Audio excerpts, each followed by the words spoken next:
हाँ जी दोस्तों। तो कैसे हैं? उम्मीद करता हूँ अच्छे होंगे।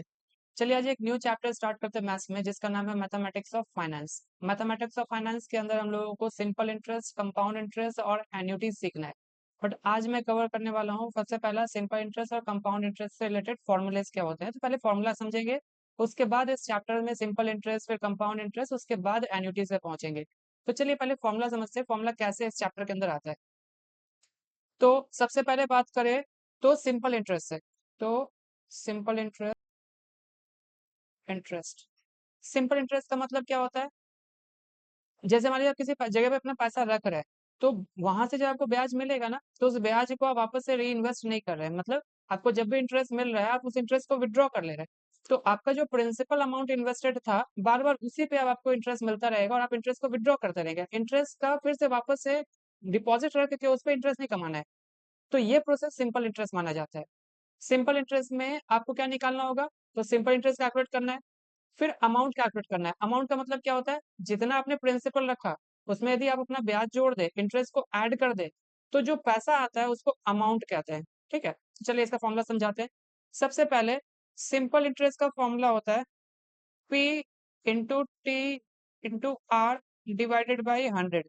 P का मतलब होता है प्रिंसिपल, T का मतलब होता है टाइम पीरियड, जिसने दिन के लिए आप उस पैसे को इन्वेस्ट कर रहे हैं, और R का मतलब होता है rate of interest.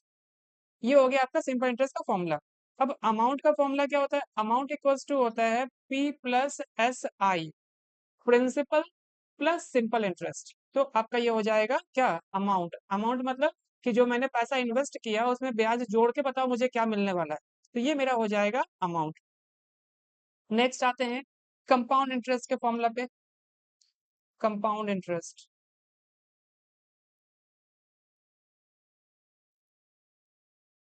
Compound interest में का मतलब क्या होता है? पहले ये समझ लेते हैं कंपाउंड इंटरेस्ट क्या होता है। जब आप किसी जगह पैसा रख रहे हैं, तो उस पे जो आपको इंटरेस्ट मिल रहा है, उस इंटरेस्ट को विड्रॉ नहीं कर रहे हैं, उसको वहीं री इन्वेस्टेड छोड़ दे रहे हैं।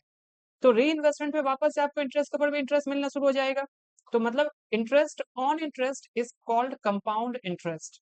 यदि आपको इंटरेस्ट के ऊपर इंटरेस्ट नहीं मिल रहा है तो वो सिंपल इंटरेस्ट है, बट यदि आपको इंटरेस्ट पे वापस से इंटरेस्ट मिल रहा है, क्यों? क्योंकि आपने उसे री इन्वेस्ट किया है, तो वो आपका कंपाउंड इंटरेस्ट माना जाता है। इसके भी कुछ फॉर्मूला है, समझाता हूँ। सबसे पहले आपको यहाँ पे कंपाउंड इंटरेस्ट निकालने बोलेगा ना, तो फॉर्मूला हो जाएगा P principal 1 plus i to the power n minus 1। ये फॉर्मूला आपका होता है क्या? कंपाउंड इंटरेस्ट कैलकुलेट करने के लिए। अब इसमें पी क्या है? पी का मतलब प्रिंसिपल अमाउंट जो आप इन्वेस्ट कर रहे हैं, आई का मतलब होता है यहाँ पे रेट ऑफ इंटरेस्ट, और एन मतलब number of time period for which interest is compounded, minus 1 करना है। अब आपको मान लीजिए डायरेक्टली बोल दिया अमाउंट फाइंड करिए। अमाउंट फाइंड करने का भी डायरेक्ट तरीका है, P 1 plus i to the power n। ये आपका अमाउंट कैलकुलेट करना होगा, तो आप इस तरह से निकाल सकते हैं। एक और तरीका अमाउंट कैलकुलेट करने का क्या है? तो यदि आप प्रिंसिपल के साथ सी आई ऐड कर देते हैं, तो आपको अमाउंट मिल जाएगा। क्लियर है? चलिए आगे बढ़ते हैं। अब ये कंपाउंडिंग जो है ना, वो एनुअली है। कभी कभी ऐसा बोल सकता है कि आपका कंपाउंडिंग हाफ ईयरली है। क्या है? Half yearly. देखिए कन्वर्जन किसी भी टाइम पीरियड का हो सकता है, हाफ ईयरली हो सकता है, उसको बाई एनुअली भी कहते हैं, मंथली भी हो सकता है, क्वार्टरली भी हो सकता है। तो मैं समझाता हूँ कि इसमें कैसे डिवाइड होता है। देखिए फॉर्मूला नॉर्मली क्या था कंपाउंड इंटरेस्ट में? P 1 plus i to the power n था। जहां पे आई है ना, अब जहां जहां कन्वर्जन का बात हो, जैसे हाफ ईयरली हो, क्वार्टरली हो, मंथली हो। जैसे मान लीजिए मैं मंथली का बात करूं, तो साल में कितना महीना? 12 महीना। तो आई को 12 से डिवाइड करेंगे, और जितना से डिवाइड करेंगे उतना ही से इस वाले एन को मल्टीप्लाई करना है। क्लियर है? अब मान लीजिए आपको बोलते हैं हाफ ईयरली निकालिए, तो साल में 2 बार हाफ ईयरली होगा, तो डिवाइडेड बाई 2 करेंगे आई के नीचे, और एन को 2 से मल्टीप्लाई कर देंगे। अब मान लीजिए आपको बोलता है कि क्वार्टरली निकालिए, तो साल में तो 4 क्वार्टर होगा, तो आई को 4 से डिवाइड करिए और एन को 4 से मल्टीप्लाई कर दीजिए। यहाँ तक क्लियर है? चलिए, तो हाफ ईयरली में यदि फॉर्मूला मैं बोलूँ तो ऐसे लिख दे रहा हूँ, बट मैं आपको समझाया हूँ। C I equals to P 1 plus i/2 हो जाएगा, पावर में 2n माइनस 1। ये हो गया आपका हाफ ईयरली का फॉर्मूला। अब मान लीजिए आपको बोलता है कि इफेक्टिव रेट ऑफ इंटरेस्ट, एक फॉर्मूला और होता है कंपाउंड इंटरेस्ट में, उसका नाम होता है effective rate of interest. Effective rate of interest, इसके ऊपर भी एग्जाम में कुछ क्वेश्चंस आते हैं, तो effective rate of interest calculate करना फॉर्मूला बता देता हूँ। जैसे मान लीजिए आपका क्वार्टरली कुछ परसेंटेज मिल रहा है, मान लीजिए आपको बोलता है क्वार्टरली 2.5% मिल रहा है, तो एनुअली कितना परसेंट होगा? डायरेक्टली 4 से मल्टीप्लाई नहीं करना, उसका इफेक्टिव रेट होता है। तो इफेक्टिव रेट कैसे कैलकुलेट करेंगे?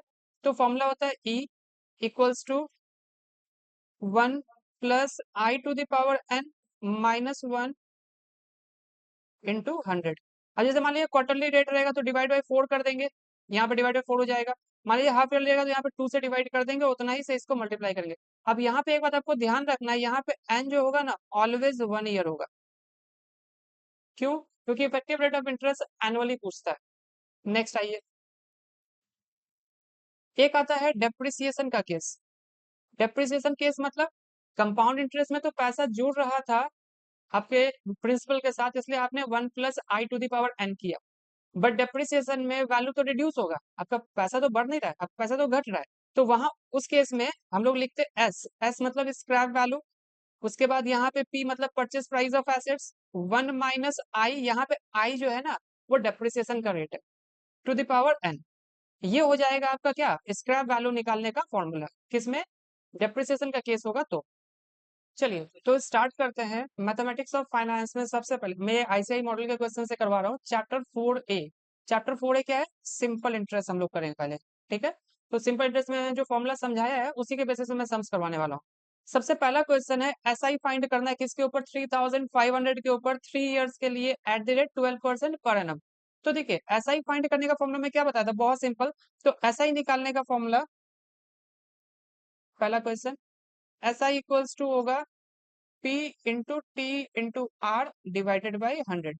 तो आपका पी टी आर फाइंड करना है। P का वैल्यू कितना? 3500, T का वैल्यू 3 इयर्स और R का वैल्यू 12%। तो 3500 इंटू 3500 इंटू 12%। कैलकुलेट कर लेता हूँ कैलकुलेटर लेके। तो 3500 इंटू 12%, यानी वैल्यू आएगा 1260, 1260। ये पहला क्वेश्चन का आंसर है। तो पहला क्वेश्चन का आंसर 1260 मतलब हो गया आपका option number B. Question number 2 पे आते हैं।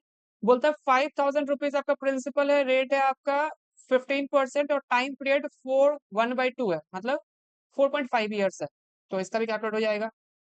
ये तो यहीं पे निकाल सकते हैं, जैसे 5000 इंटू 15 इंटू 4.5, 15% है, बस 15% कर दीजिए, निकल जाएगा। तो 5000 इंटू 15% इंटू 4.5, यानी आपका है 3375, 3375, यानी ऑप्शन नंबर। चलिए तो क्वेश्चन नंबर 3 स्टार्ट करते हैं। क्वेश्चन नंबर 3 में क्या बोल रहा है? पी का वैल्यू दिया हुआ है, टी का वैल्यू दिया हुआ है, आई का वैल्यू दिया हुआ है, फाइंड करने आर बोल रहा है ना? आई इक्वल्स टू क्या होता है?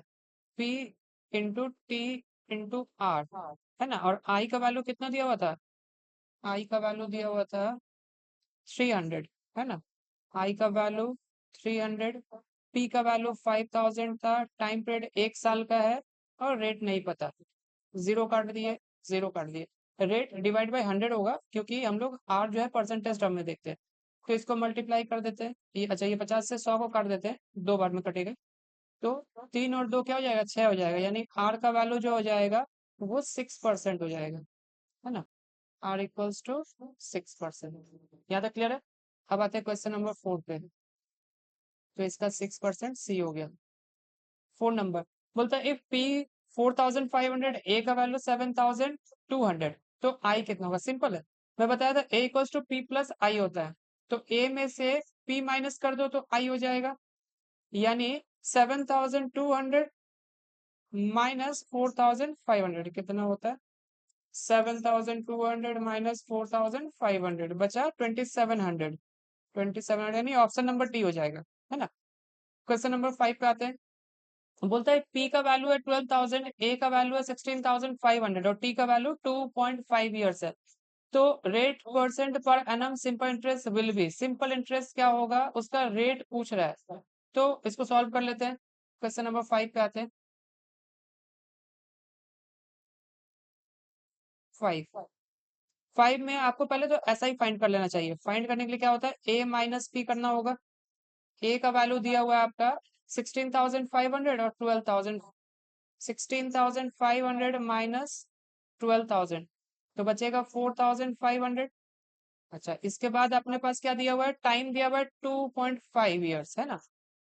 तो SI इक्वल्स टू होता है P into T into R by 100 और SI दिया हुआ है 4500। टाइम कितना दिया हुआ था? टाइम था आपके पास 2.5 ईयर्स, है ना? तो P का वैल्यू तो सेम 12,000 रहेगा। Time 2.5 into R by 100। ये जीरो कटा, ये जीरो कटा, ये जीरो कट जाएगा, है ना? जाएगा तुम्हारा 2.5 से 10 को काटो 4 टाइम्स में, 4 से 3 टाइम में, 3 से कटेगा 45, 15, यानी R इक्वल्स टू 15%, यानी 5 का आंसर आ गया 15%, यानी ए नंबर। मतलब क्लियर है? 6 नंबर स्टार्ट करते हैं। 6 नंबर क्वेश्चन है, P का वैल्यू दिया हुआ है, I का वैल्यू दिया हुआ है, R का वैल्यू दिया हुआ है, SI सिंपल इंटरेस्ट मिल रहा है, तो नंबर ऑफ ईयर मतलब टाइम पीरियड मिसिंग है इसमें। चलिए, तो P का वैल्यू 10,000, I का वैल्यू 2,500। 6 नंबर, तो I equals to P into T into R divided by 100। तो I आपका 2,500, P का वैल्यू 10,000 है, टाइम नहीं दिया हुआ है, रेट दिया हुआ है 12.5%।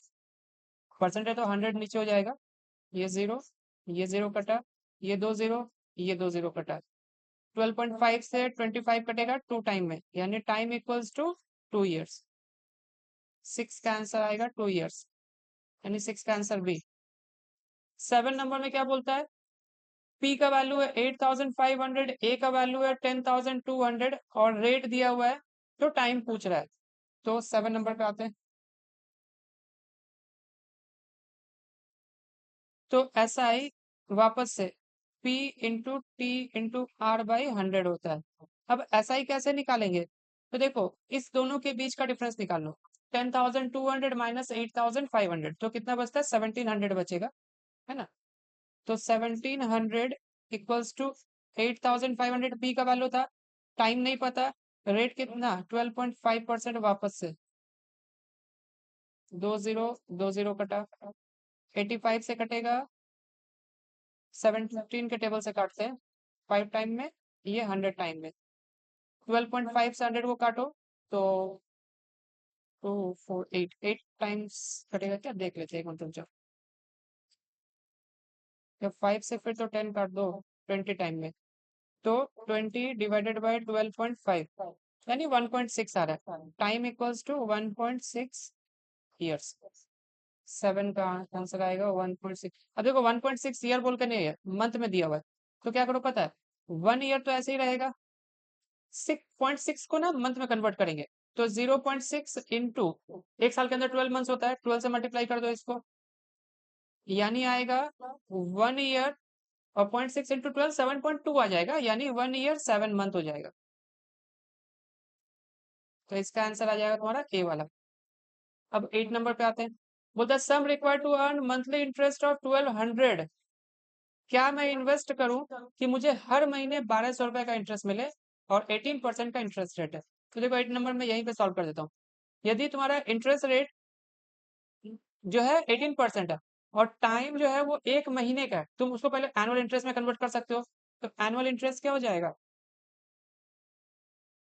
1200 इंटू 12 कर दो, तो 1200 इंटू 12, 1200 इंटू 12 आएगा 14,400।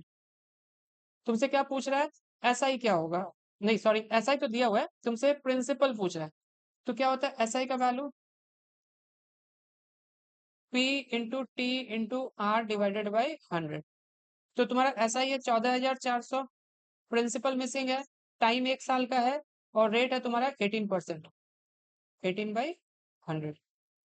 तो अब यहाँ पे क्या करना है तुमको? पहले इसको 14400 को 100 से मल्टीप्लाई कर लो, 14400 इंटू 100 कर लो और डिवाइड बाई 18 कर दो, आ जाएगा एक ही बार में। आ गया 80,000, 80,000 सी नंबर। अब क्वेश्चन नंबर 9 पे आते हैं, बोलता है sum of money amounts to rupees 6,200 in 2 years and 7,400 in 3 years. तो प्रिंसिपल क्या होगा, रेट ऑफ इंटरेस्ट क्या होगा? देखो ये तो बहुत आसान है, कैसे करेंगे? तो तुम्हारा 2 साल के अंदर अमाउंट होता है 6,200, जबकि 3 साल में वो 7,400 होता है, यानी 1 साल के बीच में जो इंक्रीमेंट है ना वो सिर्फ इंटरेस्ट है। यानी 7,400, ये शॉर्टकट तरीका है करने का। 7,400 में से 6,200 माइनस कर दो, क्या बचता है? 1,200। यानी ये इंटरेस्ट फॉर 1 ईयर है। तो पहले क्वेश्चन में जो दिया हुआ था 6,200 फॉर 2 ईयर जो है वो अमाउंट है। तो हम लोग क्या कर सकते हैं, अमाउंट इक्वल्स टू क्या आया होगा, P प्लस SI ना। ये 6,200 है, प्रिंसिपल नहीं पता, और SI कितना, 1,200 पर एनम है, तो 2 साल का माइनस। सिंपल इंटरेस्ट में तो हर साल इंटरेस्ट तुमको सेम ही मिलेगा। तो 2,400 है, तो 6,200 में से 6,200 माइनस 2,400 करेंगे तो आएगा 3,800। 3,800 यानी P का वैल्यू आएगा 3,800। तुमसे रेट भी पूछ रहा है कि क्या रेट ऑफ इंटरेस्ट मिला होगा। तो देखो, हम लोग SI का फॉर्मूला क्या देखते हैं, P into T into R by 100 देखते हैं। तो SI का वैल्यू 1,200 था, यदि 1 साल का कंसिडर करते हैं तो प्रिंसिपल तो सेम ही रहेगा 3,800, टाइम पीरियड 1 साल ही कंसिडर करोगे, तुम 1 साल का फॉर्मूला ले रहे हो, इंटू आर बाई 100। ये 2 0 कटा, ये 2 0 कटा। उसके बाद अब 12 को 100 से मल्टीप्लाई करके 38 से डिवाइड कर दो, 12 इंटू 100 डिवाइडेड बाई 38, यानी आएगा 31.58%। आर का वैल्यू 31.58%। 31.58% का मतलब हो गया तुम्हारा ऑप्शन नंबर ए। फिर बोलता है sum of money double itself in 10 year. Question number 10 में कितने समय में वो पैसा ट्रिपल हो जाएगा। तो देखो, मान लो तुम्हारा प्रिंसिपल जो था तो वो एक्स था, तो तुमको अमाउंट क्या मिल रहा है, 2x मिल रहा है। तो यहाँ पे ऐसा ही कितना आया होगा तुम्हारा, एक्स आया होगा। कितने साल में, 10 साल में, तो उससे ना रेट फाइंड कर लेंगे। तो SI का फॉर्मूला क्या होता है, P into T into R by 100 होता है ना। SI का वैल्यू x है, तो x इक्वल्स टू x मेरा प्रिंसिपल। टाइम पीरियड मुझे क्या पता है, 10 साल में हुआ है, रेट नहीं पता, बाई 100। ये x कटा, 0 0 कटा, यानी r इक्वल्स टू 10%। हर साल तुमको 10% का सिंपल इंटरेस्ट ब्याज मिलने वाला है। अब तुमको चाहिए पैसा ट्रिपल होना है, तो ट्रिपल होने का मतलब कि तुमको 2 टाइम ब्याज मिलना है, यानी सिंपल इंटरेस्ट जो होगा वो 2x होना चाहिए। तो देखो, नाउ SI जो होगा वो 2x होगा। तो 2x यानी P into T into R by 100 ना, ये 2x है। तो 2x इक्वल्स टू P का वैल्यू x, टाइम नहीं मुझे पता मुझे, बट रेट 10% बाई 100। 0 0 x काट दो, यानी 10 इंटू 2। तो टाइम पीरियड कितना बचा, टाइम पीरियड हो गया तुम्हारा 20 ईयर्स। तो T इक्वल्स टू 20 ईयर्स आ गया। तो यहाँ सिंपल इंटरेस्ट कवर हो गया कंप्लीट। अब हम लोग कंपाउंड इंटरेस्ट वाले यूनिट पे आएंगे, और कंपाउंड इंटरेस्ट के अंदर भी मतलब हमारे ICI के मॉडल में 4B यूनिट है, उसके अंदर चलो आप सम्स करेंगे। 4B स्टार्ट करें। 4B है कंपाउंड इंटरेस्ट के ऊपर। तो कंपाउंड इंटरेस्ट मैं समझा चुका हूँ, फॉर्मुला समझा चुका हूँ, अब डायरेक्टली इसके सम्स के ऊपर आते हैं।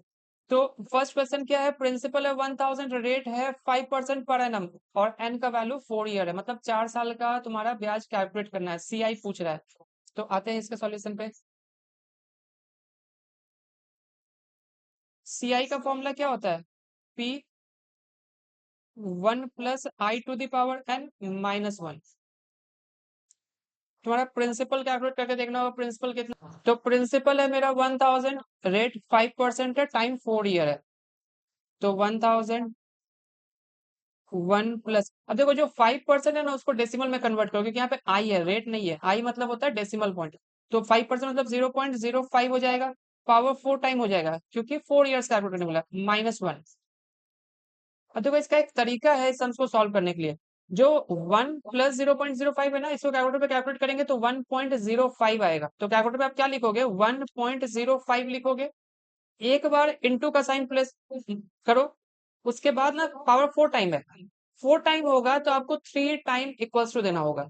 जितना पावर है उससे एक कम आप इक्वल्स टू दो, यानी 1 2 3 हो गया आपका पावर 4 कैलकुलेट हो जाएगा। वापस से बताता हूँ, 1 प्लस 0.05 था, यानी 1.05 है, पावर 4 टाइम है, तो आप 1.05 कैलकुलेटर पे लिखो। एक बार आप मल्टीप्लीकेशन का साइन प्रेस करो, और 3 बार इक्वल्स टू दो, जितना पावर रहेगा उससे एक कम आपका इक्वल्स टू होना चाहिए।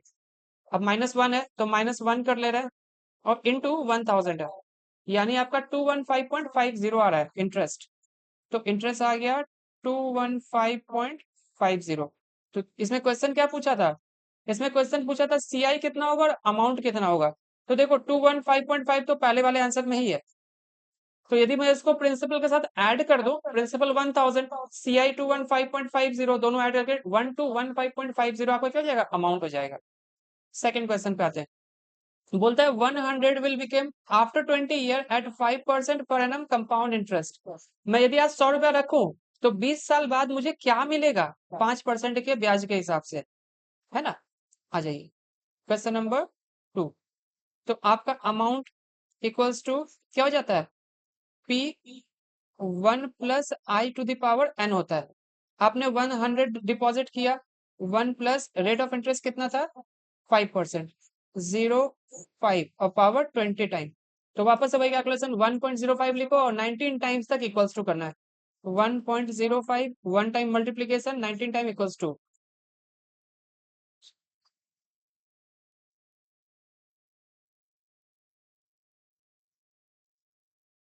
इंटू 100 किए तो आ गया 1.05, 2 3 4 5 6 7 8 9 10 11 12 13 14 15 16 17 18 19।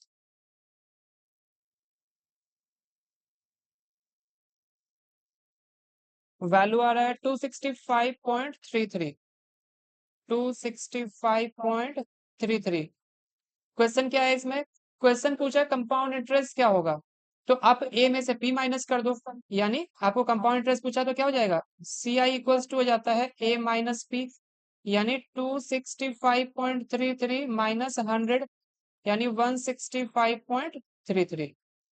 ये आपके आंसर हो जाएंगे। क्वेश्चन नंबर 2 हो गया। अब क्वेश्चन नंबर 3 पे आते हैं। बोलते थे effective rate of interest correspondence to nominal rate of interest of 3% per annum payable half yearly.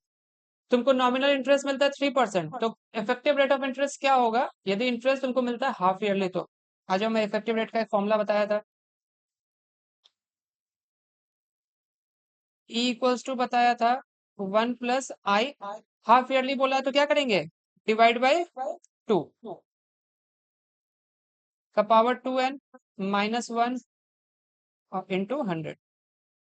तो 1 + 0.03, क्योंकि 3% half yearly divide by 2, power में 2 इंटू 1। मैं बताया हमेशा 1 साल का निकालो, क्योंकि यहाँ पे effective rate of interest per annum पूछता है, 1 साल का निकालना होगा। तो करेंगे सबसे पहले 0.03 को डिवाइड बाई 2 कर लेंगे, प्लस 1 कर लेंगे, इंटू इक्वल्स टू कर देंगे, होगा क्योंकि पावर 2 है तो एक बार इक्वल्स टू करना है, माइनस 1 करना है और इंटू 100 करना है, यानी 3.02 समथिंग कुछ आ रहा है। तो 3.0225%, 3 नंबर आंसर आ गया। क्वेश्चन नंबर 4 पे आते हैं। बोलता है machine is depreciated at the rate of 20% per annum under reducing balance method. Original cost of machine is ₹1 lakh and scrap value is 30,000, यानी एस दिया हुआ है, पी दिया हुआ है, आई दिया हुआ है। बोलते हैं कितने समय के लिए इसका लाइफ है। तो हम लोग डेप्रिसिएशन वाला फॉर्मूला लगाएंगे, कंपाउंड इंटरेस्ट मत लगा देना। तो एस इक्वल्स टू क्या होता है, पी 1 - i⁴n, ये दिया हुआ था 30,000, प्रिंसिपल मतलब परचेस प्राइस 1 लाख, और उसके बाद 1 - 20% डेप्रिसिएशन रेट है एन टाइम। तो क्या करो, यहाँ का 4 जीरो कट गया, यहाँ से 4 जीरो कट गया, तो 3/10 यानी 0.30 इक्वल्स टू 0.80 का पावर ना एन। वापस से ट्रायल एंड एरर मेथड को याद कर लो। यदि किसी का पावर एन दिया हुआ है तो तुम उसी नंबर को लिख के ना इक्वल्स टू करते जाओ, इंटू इक्वल्स टू, एक बार इंटू करो, मतलब एक मल्टीप्लीकेशन और इक्वल्स टू करते जाओ, और देखो ध्यान से कि जो एलएचएस में है वो वैल्यू तुम्हारा आना चाहिए। तो मैं देखो करके दिखाता हूँ। 0.8 कैलकुलेटर पे लिखा, एक बार इंटू किया, इक्वल्स टू, ये 1 टाइम हुआ है ना, यानी पावर दो दो बार हो चुका है, 3 4 5 6। देखो 5 में और 6 में, इसके बीच में कहीं मेरा वैल्यू आ रहा है, 5 और 6 के बीच में मेरा वैल्यू, क्योंकि एग्जैक्टली 0.3 नहीं आ रहा है। तो 5 6 के बीच का आंसर चेक कर लो, 5 6 के बीच का आंसर जो तुमको दिखेगा वो 5.4 है, यानी वो ट्रायल एंड एरर से ही करो। तो ट्रायल एंड एरर से 5.4 ईयर कर दो। ऐसे एग्जाम में ऐसा कोई आंसर ही रहेगा कि तुम्हारा इसी बीच में आंसर आना चाहिए, तो ऐसा एक ऑप्शन बना के दे देगा। 4 नंबर हो गया। चलो 5 नंबर पे आते हैं। बोलता है इफ ए का वैल्यू जो है वो 1000 है एंड 2 ईयर है, आर 6% है, कंपाउंड इंटरेस्ट तुमको मिलेगा हाफ ईयरली, तो प्रिंसिपल क्या होगा, आ जाते हैं।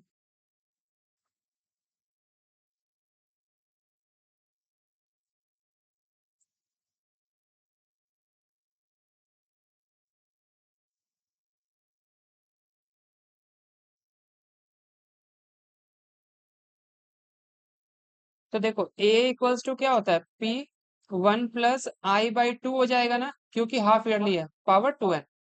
अब ए का वैल्यू 1000 दिया हुआ था, पी नहीं पता, 1 + 0.06 रेट ऑफ इंटरेस्ट था, डिवाइडेड बाई 2 कर लो, क्योंकि हाफ ईयरली है, पावर 2 × 2 ईयर्स का बोला था, यानी ये 1000 इक्वल्स टू पी 0.06 को डिवाइड बाई 2 करेंगे प्लस 1 करेंगे, यानी 1.03 आ जाएगा और पावर 4 हो जाएगा। कैलकुलेटर पे क्या करोगे, 1.03 इंटू एक बार करोगे और 3 बार इक्वल्स टू, जो भी वैल्यू आया ना उसका एक तरीका बताता हूँ। तुम ये पी के साथ मल्टीप्लाई करके लिखोगे, एक तरफ में 1000, मतलब यहाँ पे ये 1000 रहने दोगे और यहाँ पे पी इंटू वो वैल्यू लिखोगे। अब वो वैल्यू ना बहुत लंबा है, डेसिमल के बाद कम से कम तो 6-8 डिजिट है। एक तरीका बताता हूँ, जो नंबर आया ना उसको डिवाइड इक्वल्स टू मार दो, उससे क्या होगा पता है, ये 1000 के नीचे आ गया। अब 1000 ऊपर की तरफ है, ऊपर की तरफ है मतलब वो मल्टीप्लीकेशन के साथ है, तो उसको इंटू 1000 करो, एक ही बार में तुम्हारा कैलकुलेशन हो गया। तो पी का वैल्यू कितना आ जाएगा, 888.49, 48 और 49 में आंसर कुछ होगा, देखो ये आंसर है, आ गया। 6 नंबर पे आते हैं, बोलते the population of a town increases every year by 2% of the population at the beginning of the year. किसी शहर का पॉपुलेशन हर साल 2% से बढ़ रहा है, जो शुरुआत में उसका पॉपुलेशन था उससे 2% हर साल बढ़ रहा है, तो कितने साल में पॉपुलेशन 40% इंक्रीज हो जाएगा, है ना, यानी तुम्हारा इंटरेस्ट का कंपोनेंट दे दिया 40%। आ जाते हैं 6 नंबर। तो मान लेते हैं लेट पॉपुलेशन स्टार्टिंग का ना एक्स रहा होगा और तुम्हारा सी आई कितना आएगा, 40% इंक्रीमेंट चाहिए ना, तो 0.40x होगा। तो सी आई का फॉर्मूला क्या होता है, P bracket start 1 + i⁴n -1।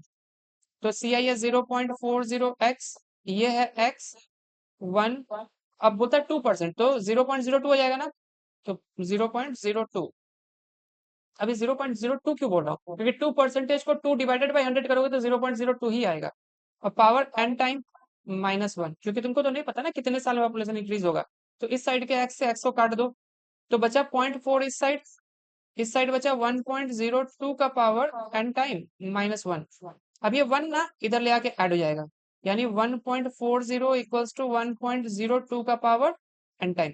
Calculator में वापस से ट्रायल एंड एरर करेंगे, तो 1.02 इंटू 1 टाइम इक्वल्स टू, है ना, 2 3 4 5 6 7 8 9 10 11 12 13 14 15 16। देखो अराउंड जो है मेरा 17 ईयर में 16 टाइम कैलकुलेशन किया इक्वल्स टू, यानी पावर एक ज्यादा 17, यानी एन का वैल्यू ना 17 ईयर्स में तुम्हारा ये आंसर आ जाएगा अप्रोक्स, यानी 17 ईयर में population of the town increases by 40%। Next 7 number में, difference between C I and S I on certain sum of money invested for 3 year at 6% per annum is 110.10। तो एक ही पैसा तुम सिंपल इंटरेस्ट में भी रख रहे हो, एक ही पैसा तुम कंपाउंड इंटरेस्ट में भी रख रहे हो, लेकिन 3 साल बाद जब डिफरेंसेस देख रहे हो ना, तो तुम्हारा कंपाउंड इंटरेस्ट सिंपल इंटरेस्ट से ज्यादा है, कितना, 110 रुपया 16 पैसा। तो कितना इन्वेस्ट किए थे वो पूछ रहा है। तो देखो हम लोग क्या जानते हैं, सी आई माइनस एस आई हो सकता है, क्योंकि हमेशा कंपाउंड इंटरेस्ट ज्यादा होगा, सिंपल इंटरेस्ट कम होगा। कितना है, 110.16। मान लेते हैं कि एक्स रुपीज इन्वेस्ट किए होंगे, प्रिंसिपल क्या मानेंगे, लेट पी इक्वल्स टू क्या हो जाएगा, एक्स रुपीज हो जाएगा। तो मैं मान लेता हूँ इसके ऊपर इंटरेस्ट निकलेगा, तो एक्स 1 + i⁴ n होता है -1 होता है, यानी 1, इंटरेस्ट रेट कितना परसेंट है, 6%, तो 1.06 का पावर एन टाइम क्या 3 ईयर्स दिया हुआ है, तो 3 ईयर्स कर लेते हैं इसका, का पावर 3 - 1, ये compound interest minus P into T into R, यानी एक्स इंटू 6% टाइम 3 ईयर, ये हो गया simple interest equals to 110.16।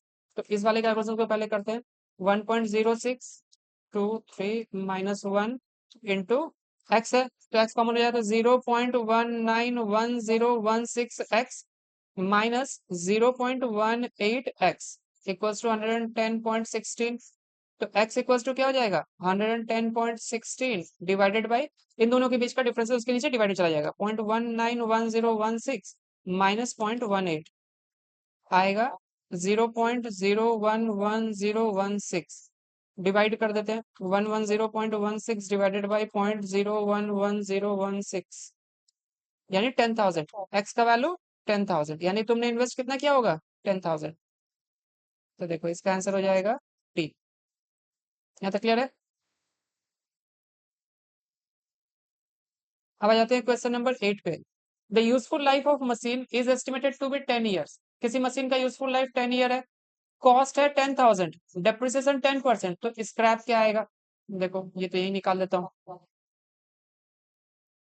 S equals to क्या बताया था, पी 1 - I⁴ स्क्रैप वैल्यू तुम्हारा कितना दिया हुआ है, नहीं है, स्क्रैप वैल्यू करना है। इन्वेस्टेड अमाउंट 10,000 है, रेट ऑफ इंटरेस्ट 10% है, तो 10,000 1 - 0.10 पावर 10 ईयर्स। बस अब निकाल लो इसको। कैसे निकालेंगे, 0.9 का पावर 10 टाइम पूछा है, तो 0.9 इंटू एक बार और 9 टाइम इक्वल्स टू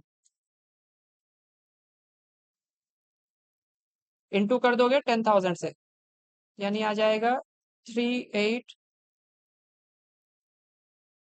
एक मिनट, 0.9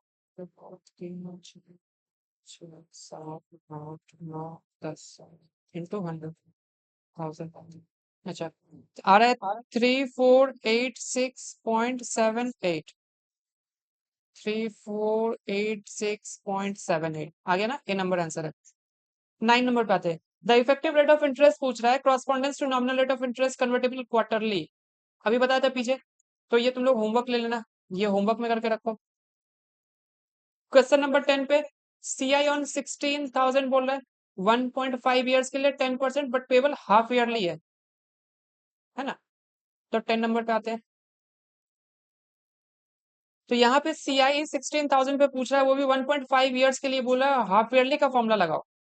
तो हाफ ईयरली का फॉर्मूला लगाओ तो क्या हो जाएगा, सी I equals to P 1 + I/2 करोगे और पावर में 2n करोगे -1 करोगे।